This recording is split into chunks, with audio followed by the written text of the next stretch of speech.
Bueno, muy bien, hola nuevamente.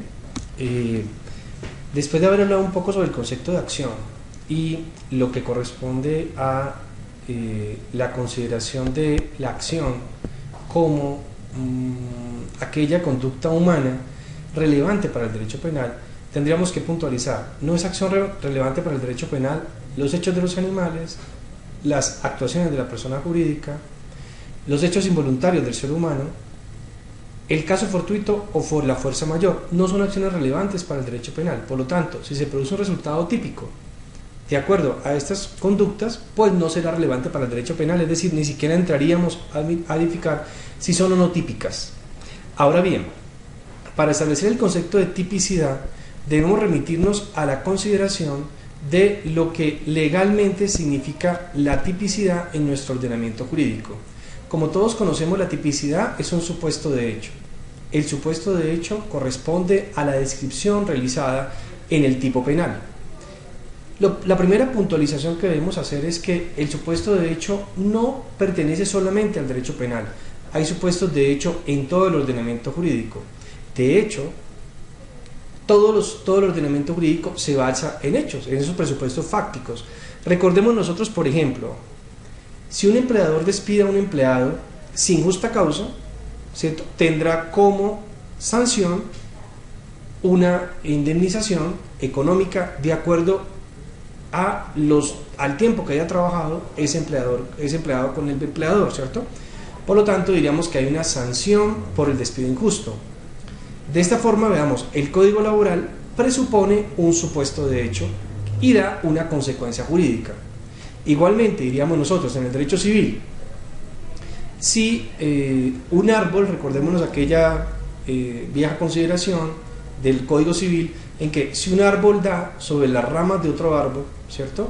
Si un árbol da sobre, más allá del muro de un límite, ¿cierto?, pero ese árbol está en un terreno vecino y las ramas dan en otro terreno vecino, la pregunta es: ¿a quién pertenecerán los frutos de la parte del árbol que sobrepasa las ramas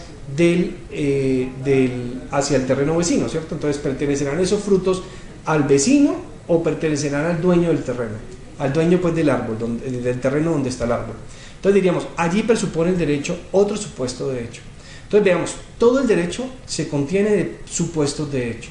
Los supuestos de hecho entonces vendrían a ser las descripciones que se realizan en las normas, en general en las leyes, de tal forma que se le da una consecuencia jurídica.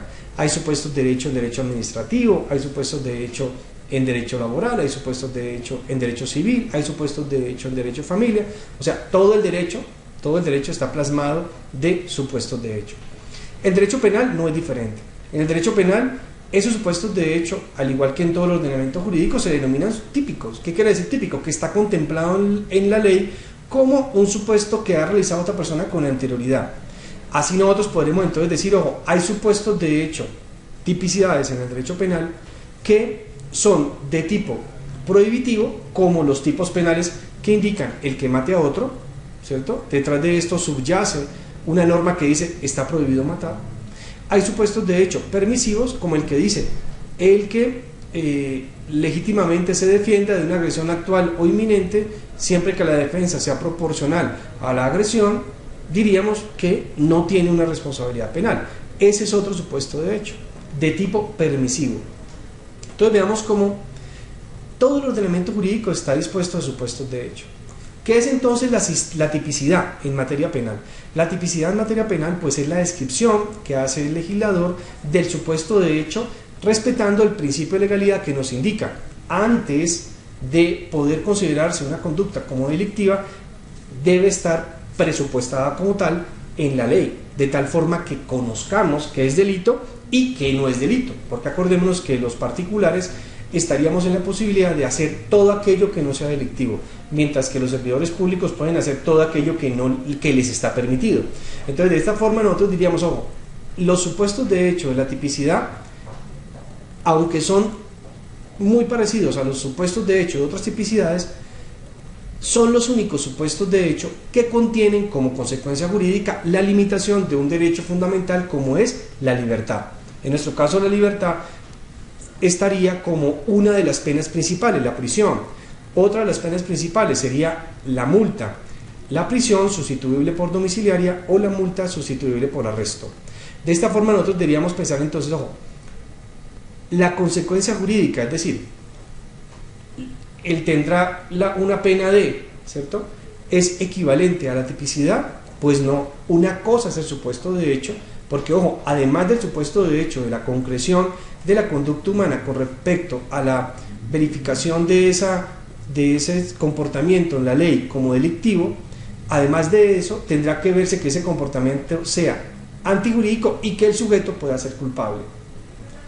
La pena, la sanción punitiva, es diferente. ¿Por qué? Porque la sanción corresponde al agotamiento del criterio de acción, al criterio de tipicidad, al criterio de antijuridicidad y posteriormente al criterio de culpabilidad. Entonces, ojo, supuesto de hecho típico y tipicidad o legalidad de la pena no son equivalentes, porque el supuesto de hecho solo describe una conducta típica. Luego habrá que mirar si es antijurídica y culpable, y si es así, se podrá corresponder a una sanción penal. Si no es así, pues no tendrá sanción penal o tendrá una medida de aseguramiento. Bueno, entonces diríamos nosotros, ojo, la tipicidad es un juicio muy importante, diríamos que es de los más amplios que existen en el ordenamiento jurídico penal. ¿Por qué razón? Porque veamos el cuadrito que a continuación les presento, ¿cierto? Que hemos puesto aquí en la diapositiva.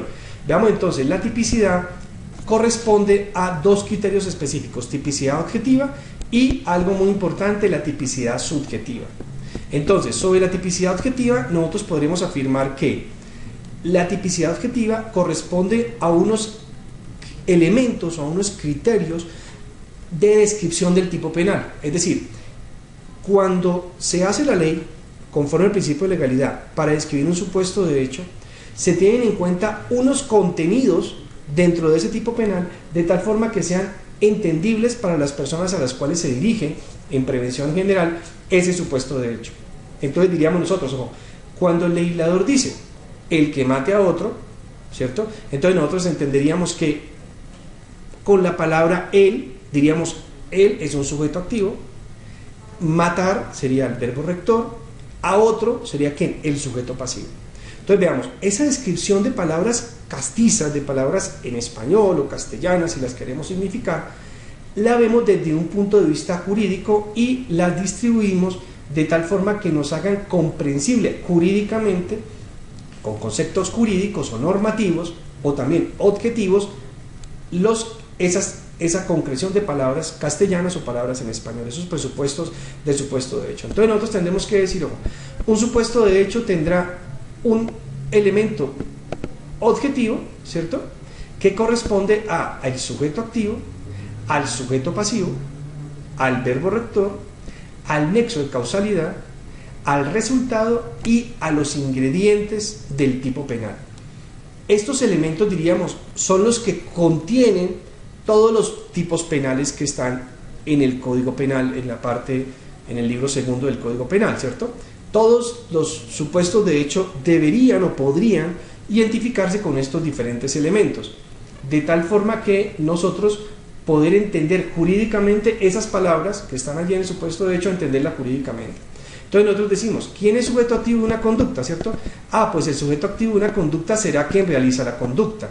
¿Cuántas clases de sujetos activos hay en la conducta? Entonces nosotros decimos, en el sujeto activo hay, diríamos, dos clases de sujetos activos cualificados y sujetos activos no cualificados, o sujetos activos comunes, ¿cierto?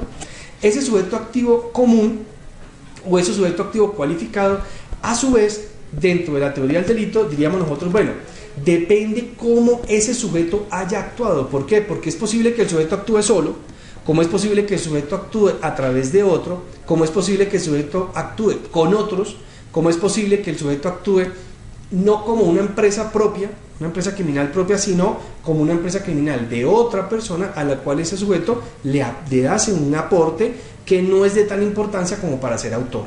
Entonces diríamos nosotros, ojo, cuando hablamos de sujeto activo, hablamos sujeto activo cualificado y sujeto activo ordinario o no cualificado o indeterminado. Entonces, los indeterminados pues serán aquellos sujetos que no requieran una calidad especial, y los determinados serán aquellos sujetos, o los cualificados serán aquellos sujetos que requieren una cualidad especial, como los servidores públicos. Ahora, dentro de ese conglomerado de sujeto activo está el concurso de personas, que es un amplificador del tipo penal. ¿En dónde? En los sujetos activos. Entonces diríamos nosotros, ojo, las personas que participan en una conducta criminal pueden ser autores. Decíamos nosotros, hay un actor mediato, hay un actor inmediato o propio.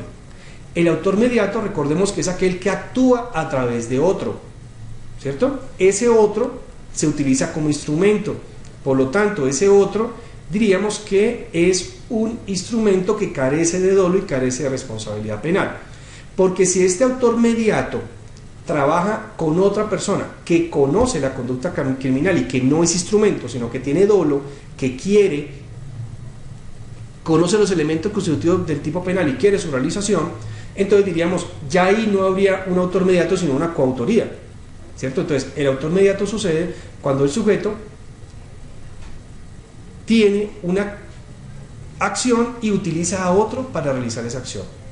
El autor, y ese otro es un instrumento que carece de dolo, por lo tanto aquí se iría a sancionar al autor mediato, es decir, al autor que está detrás de la conducta que utiliza al otro para la ocurrencia de la misma.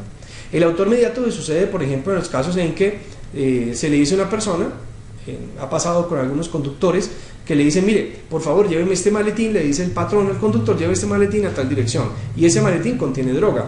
Luego, en el transcurso del camino, el conductor, que sencillamente cumple una labor de llevar una cosa, ¿cierto? Esa es su labor, llevar cosas y traer cosas o personas, pues le dice, así señor, yo lo llevo, y entonces en el transcurso del camino la policía lo encuentra y encuentra que tiene droga, entonces le dice, usted está llevando droga. Entonces el conductor dice, no, yo no estoy llevando yo, sino que a mí me pidió el favor el patrón que llevara, o el empleador que llevara este maletín, yo no sé qué contiene. Entonces veamos cómo en ese caso diríamos nosotros, este conductor podría estar actuando como un instrumento, es decir, que carece de dolo respecto del porte de ese estupefaciente.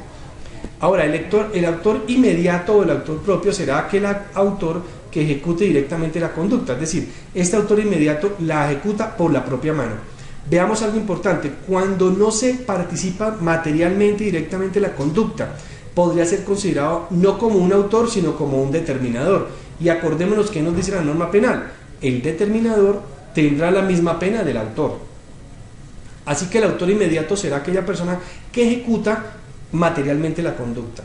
El coautor, ¿cierto? El coautor es una persona que participa en una división del trabajo, cada uno hace, digamos, una labor dentro de la empresa criminal, y de esta forma todos son considerados autores. Acordémonos del viejo ejemplo del campanero, ¿cierto? Entonces uno dice, oiga, el campanero dentro del hurto del banco, ¿qué sería? ¿Un coautor o un determinador? Y ahí tendríamos nosotros que verificar algunas teorías que nos hablan de cuándo una persona es autor, o cuándo una persona puede ser considerado determinador, o cuándo una persona puede ser considerado cómplice. Entonces diríamos nosotros, ojo, la teoría subjetiva nos dice, autor es aquella persona que se considera dueño de la empresa criminal, o sea, es algo subjetivo. La teoría objetiva nos dice, no, autor es aquel que hace un aporte integral dentro de la empresa criminal, o sea, realmente hace un aporte importante aunque no se considere autor. Y diríamos nosotros que otra teoría es la teoría que está en vigencia, es autor es quien domina el hecho. O sea, no interesa que el sujeto se sienta dueño de la empresa criminal, no interesa que el sujeto haga un aporte integral a la empresa criminal, sino lo que interesa especialmente es que la persona domine el hecho. Domine el hecho. El dominio del hecho quiere decir que si ese sujeto, en el curso causal que se sucede la conducta, llega a arrepentirse de que suceda la conducta, o echarse para atrás de que suceda la conducta no se hubiera ejecutado de la forma como se realizó, o sencillamente no hubiera sucedido. Entonces diríamos, ahí está el dominio del hecho, es decir, la persona que domina el hecho de tal forma que si no se sucede si esa persona se arrepiente, la conducta no llega a concretarse. Esa es la teoría del dominio del hecho, que es la vigente actualmente dentro de la teoría del delito. Ahora bien, ¿quién sería entonces el determinador? El determinador es aquella persona que no comparece directamente a la ejecución material de la conducta, pero sí instiga o determina a los autores a la realización de la misma. Entonces, o a los cómplices, ¿cierto? Todos los que participan en la realización de la conducta. Por lo tanto, el determinador es un partícipe y ese determinador sería entonces una persona que se atiene a la misma pena del autor según lo contempla la norma penal colombiana. Ahora bien, el interviniente. El interviniente es aquel que participa en un delito donde se requiere un autor cualificado. Es decir, dentro de los tipos penales, supuestos de hecho, donde se requiere un sujeto activo cualificado, allí podrían intervenir personas diferentes a ese sujeto activo cualificado, que sería el interviniente. Ese interviniente que participa dentro de la conducta criminal, ¿cierto?, puede actuar a título de cómplice o puede actuar a título de coautor, pero de todo modo la pena le es disminuida con respecto al autor, ¿vale? Entonces el interviniente participa en aquellos delitos donde se requiere un sujeto activo cualificado, especialmente servidores públicos. Pongamos un ejemplo: al tesorero del municipio, el hermano, ¿cierto?, o el primo o la esposa le ayuda a apropiarse de los recursos públicos. ¿Quién tiene el deber jurídico funcional de impedir que esos recursos públicos se pierdan? El tesorero del municipio. Pero en realidad, ¿quién le está ayudando también a ese tesorero? El hermano, la esposa o el primo, ¿cierto? Ese hermano, esposa o primo sería interviniente, mientras dentro del delito de peculado por apropiación, a título de interviniente, y el tesorero sería pues sujeto activo de la conducta, por lo tanto sería quien es autor de la conducta de peculado por apropiación. Ahora, el cómplice. El cómplice será aquel que participe en la ejecución de la conducta haciendo un grado de aporte menor a la misma. Él no tiene el dominio del hecho, él no se siente en la teoría subjetiva dueño de la conducta, el grado de aporte que él realiza no es tan importante, pero sin embargo diríamos ayuda a la ejecución de la conducta. Por lo tanto, el cómplice sería una persona que por acuerdo previo concomitante con la acción criminal ayuda al delincuente a la ejecución de la misma, pero no llega a ser dueño de la empresa criminal, o sea, no tiene el dominio del hecho de la empresa criminal. Por lo tanto, esa persona podría ser considerada como cómplice. Supongamos un ejemplo de cómplice. Lógicamente hay que analizar cada caso, el concepto es amplio y hay que analizar cada caso para verificar si es cómplice o es determinador. Supongamos este ejemplo y ustedes lógicamente lo razonan a ver qué piensan. Una señora de una casa tiene una empleada que va a ayudarle con el servicio doméstico. Esa empleada tiene una hija de 9 años. Acercándose la fecha del 31 de octubre, es decir, el Día de los Niños, en el cual los niños se disfrazan, la señora de la casa le dice a la empleada que si trae a la niña a su casa para que ella pueda ir con la niña a comprarle un vestido que le quiere regalar. Efectivamente, un disfraz que le quiere regalar. Efectivamente, la empleada va con su niña a la casa de la señora y ese día la señora va con la niña, diga usted más o menos a las 11 de la mañana, se va para un almacén a comprarle un disfraz. Efectivamente le compra el disfraz y regresan a la casa como a la 1:30 de la tarde. Cuando regresan a la casa, casi 2 horas y media después, la niña le comenta a la mamá que la señora efectivamente le compró el disfraz, le compró un helado, pero que antes de irse para la casa pasaron por un sitio donde una habitación, donde un señor la acarició a la niña. Entonces dice que el señor lo que hizo fue tocarle sus partes íntimas y acariciarla.